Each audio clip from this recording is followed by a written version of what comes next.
How are you related to Dilwyn? Dilwyn would be my grandmother's brother, so he'd be my great uncle. I am Dilwyn's great nephew.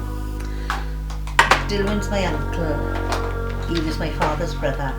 Dilwyn was my mother's brother, so that makes him my uncle.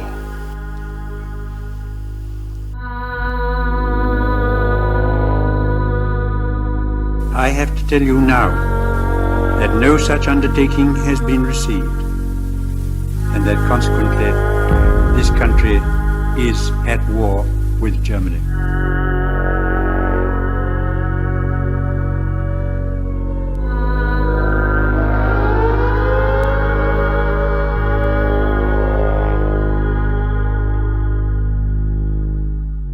I know that you will all play your part with calmness and courage.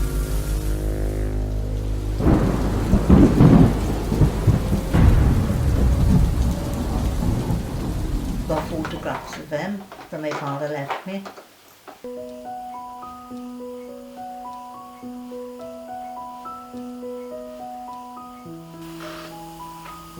He looks a lot like my brother, Stuart. I've been told that he looks like Uncle Llew, which is his brother, but I've also been told that I have a resemblance to him, along with my father. Well, Nan used to say that he looks like me, but I don't know. Obviously I've never met him, he died in 1942. I know that Llew, his brother, and my Nanny Brock, his sister, they've met him, but I don't know of any people who are alive today that have met him. Well, my grandfather, his brother, two of his sisters, three of his sisters would have met him. My grandmother would have met Dilwyn. She's told me a few stories about him. Well, I got one that kind of shows his sense of humour. I've got a funny story that kind of shows his sense of humour. Now, in the olden days, the toilets were in the back garden. Apparently one day my mother was in the outdoor toilet in the dark. She would only been about 6 or 7 at the most. And he ran round the back and was banging on the roof and frightening them. And my nan screamed and ran out with her knickers around her ankle. Our family didn't really speak about Dilwyn that much due to his untimely passing. However, my nan did tell me a story about when my grandcha, that was Nanny Brock's husband, and Dilwyn would go up the mountain on a drum in the search of coal, and they would fill up the coal into bags and hide them in the ferns, and then come back before to get free coal.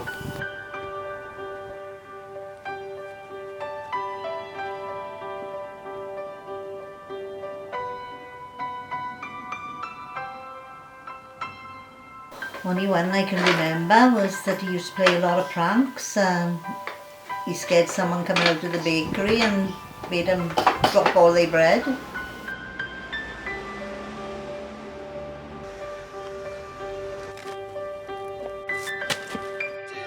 My gran used to say that he was awful wicked. He was terrible for frightening people like that.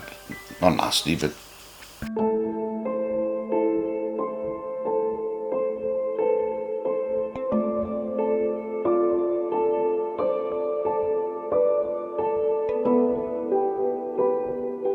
This is London. You will now hear a statement by the Prime Minister. This country is at war with Germany.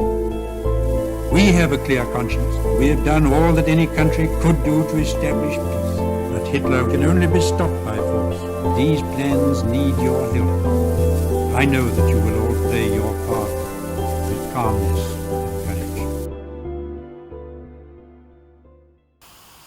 I know that he was in the Royal Navy and he was at rank of able seaman.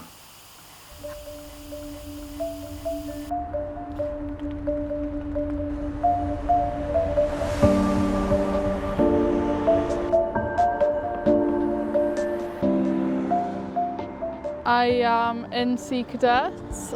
In cadets we learn about like roles of the soldiers in the war and like what they did to protect our country.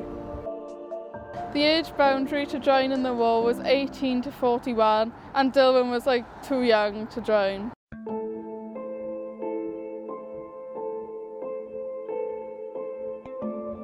The Royal Navy would be in charge of the North Sea and the Atlantic.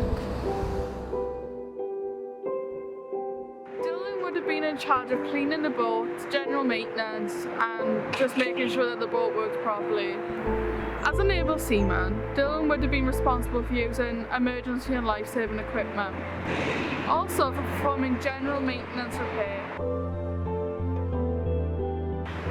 The Royal Navy was vital in guarding the sea lanes that enabled British forces to fight in remote parts of the world such as North Africa and the Far East. Every family in Britain was affected by the war because conscription for men was mandatory. Dilwyn's father, John Samuel, and his brother Slough were both coal miners. This is a protected profession, which meant they didn't have to fight because their job was important to the war effort. People with jobs like coal mining, farming, railway workers, or men who were thought to be unfit for active service formed the Home Guard. Dilwyn's sister Margaret, who was known as Peggy, wanted to do her bit for the war effort, and so she joined the Land Army.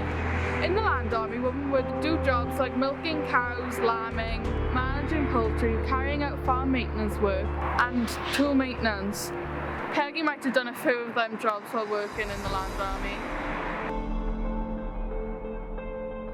He came back on shore leave and he was talking to his father, my great-grandfather, Grandfather Jones, and he said to him that he wasn't worried about the war, but he didn't want to be in a convoy. He was worried about going into a convoy.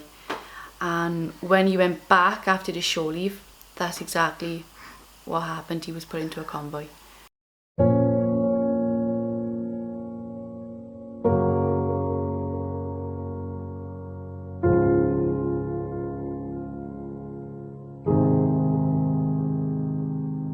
My nan used to tell me that he was shot down.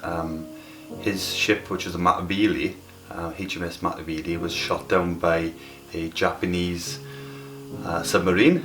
But in fact, looking a little bit further on the internet, Wikipedia and Google, it'll tell you that his ship was shot down by a German U-ship. HMS Matabele was going to Murmansk in Russia. Well, HMS Matabele was going to Murmansk because it was part of a convoy. Now, a convoy was a group of ships, and most of the time they were protecting one particular ship. The HMS Matabele was struck by a missile fired from the German U-boat U-454. It was only 2 minutes away from Kola Inlet, so they weren't very far away from land. But obviously Russia is really, really cold, and it was January, so it was exceptionally cold. So the water was probably below freezing. It took about 2 minutes for the ship to sink. Most of the men on board would have died of hypothermia, although some of the depth charges on the ship did go off as well, so if the hypothermia didn't kill them, then the depth charges going off would have. There was a ship not too far away that came and they managed to save 4 people out of the water. And of them 4 people, only 2 people survived. And that was on the 17th of January 1942. Bit sad, isn't it? He was only 20 because he wanted to go off and see the world. So he managed 3 years in the Navy because obviously he joined when he was too young to join really. He lied a little bit about his age. And that was it. It's really sad.